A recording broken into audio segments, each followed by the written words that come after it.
Halo teman-teman, tahukah kalau buah tin ini banyak sekali manfaatnya bagi kesehatan?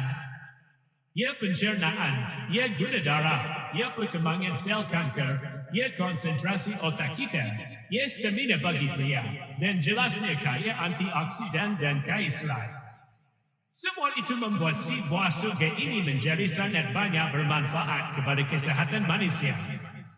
Jadi hari UK kita tanam si pokok yang disebut di dalam surah At-Tin. Kapan lagi kita berkebun manfaatkan waktu dan kesempatan ruang beraktivitas dengan menanam si buah surga? Grafting itu apa, Pak? Grafting adalah menyambungkan dua jenis tanaman menjadi satu dengan cara disisipkan. Biasanya batang bagian bawahnya adalah tanaman yang sudah adaptif dengan habitat lokal. Sedang bagian atasnya adalah tanaman yang diharapkan akan hasilnya buah atau bunganya. Lantas manfaatnya apa, Pak, kok harus di-grafting? Hai, banyaklah. Bisa memberikan stimulan perakaran sehingga memberikan asupan makanan yang lebih kepada tanaman sambungannya. Bisa memberikan pengaruh buah yang lebih banyak dan berbuat lebih tahan akan hama penyakit dan hama tanaman.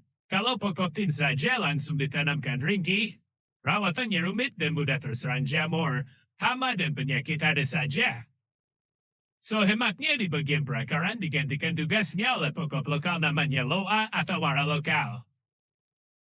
Apa saja tanaman bisa digrafting asal syaratnya pas. Masih dalam satu kelas atau genus. Misalnya dari Magniopora. Atau kelas Ficus. Layak untuk digrafting antara masing-masing mempunyai keunggulan dalam perakaran dan satunya unggul dalam pertumbuhan atas bunga dan buah. Selanjutnya baru kerjasama apik dari dua jenis ini dalam satu tanaman grafting menjadilah pokok yang diidolakan.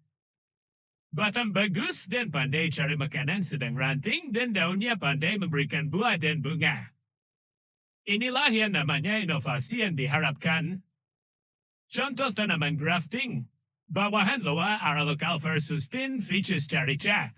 Bawahan Anguriata 572 versus anggur meja Jupiter Ninel. Everest, Gosfe. Bawahan mangga harum manis versus mangga mahathir. Bawahan advokat lokal versus advokat namlong.